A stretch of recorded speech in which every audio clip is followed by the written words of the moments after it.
So one fun thing I wanted to talk about today is the use of ring modulation on dialogue for some fantastic post-production robotic style effects. Ring modulation has been used for many years for robot dialogue, alien sounds. You'll hear it in Star Wars, you'll hear it in Cylons in Battlestar Galactica. Most recently I heard it on Electro's voice in Spider-Man 2. And going all the way back to if there's any Doctor Who fans out there, all the way back to the early 60s for the original Dalek sound. And I think that's probably what it's most famous for. So what I'm going to do is I'm going to show you how this sounds. I'm just going to modulate my voice, and then I'll talk a little bit about what's happening and how you can apply it in your workflow. Adjust the mix knob, make it up to 10, turn up the drive, and you can already hear what's happening. Daleks. I'm now going to turn up the LFO, make it on a square wave, put the rate up to 25. Daleks, we are the Daleks, ring modulation. And apologies for what's about to happen. I can't resist. Exterminate! Okay, so here's how all this works. Ring modulation is a form of amplitude modulation. So what that means is we have an input signal, in this case, my voice. That input signal, that waveform is being modulated, its amplitude is being modulated by a carrier frequency, which I can set here. So what that produces is the sum and difference of the two frequencies, which ultimately creates a complex waveform with the sum and difference of the two frequencies. So as an example, if I was just inputting a pure tone, a 500 hertz sine wave, and set my carrier frequency to 100 hertz, that would produce a complex waveform at 400 hertz and 600 hertz, the sum and difference of the two. And it would also produce a waveform rich in partials, so a lot of added harmonic content.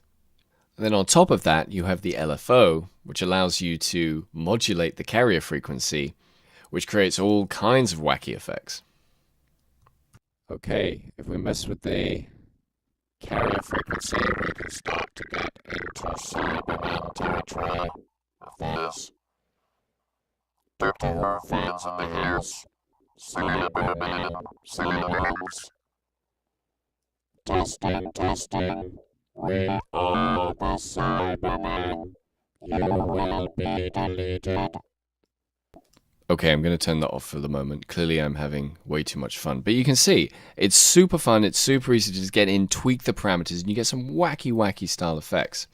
Ideally, if you're looking for an authentic replication of the original sound, i.e. the Daleks, you'll want to get hold of the analog hardware version. But you can get very close with any software plugins that have ring modulation in them.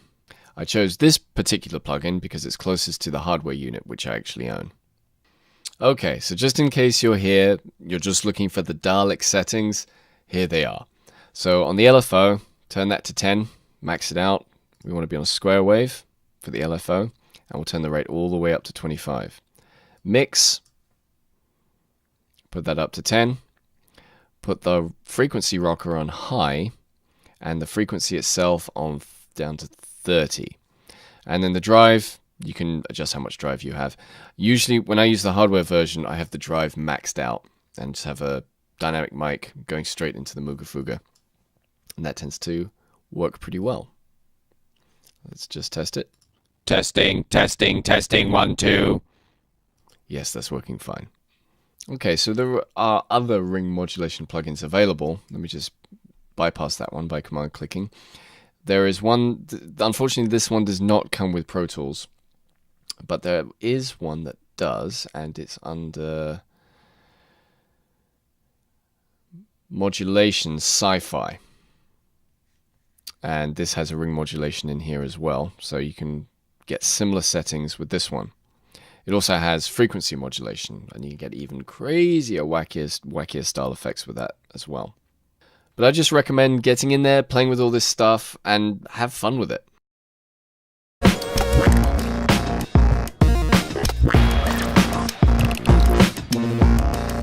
Very much like to thank Pyramide for hosting me here once again. I think this institution is really cool, and until I came here for the first time, I had never seen anything like it in my whole life.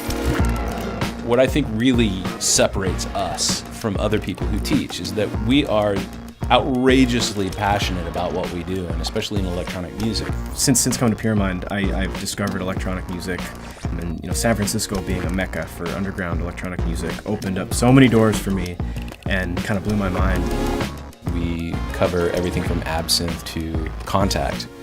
When people get to the mind-melting level, we get into modular synthesis. Everything about native instruments, everything about Logic synths down to the finest detail. We learned it all. The fundamentals of understanding how things work, that's just essential. But then beyond that, there's so much more, and that's where it gets into just a lot of the artistic side of like the creative approach of why you do something, not just how. There's a lot of schools that just, they focus on the technicality of recording music, but I wanted something that would foster creativity and really help me develop as an artist as well. Each of our genre-specific programs comes in 4 levels. There's a basic, an advanced, a professional, and then a master's level. And the master's level is, of course, everything we do. It's the largest and most powerful programs that we can create for you.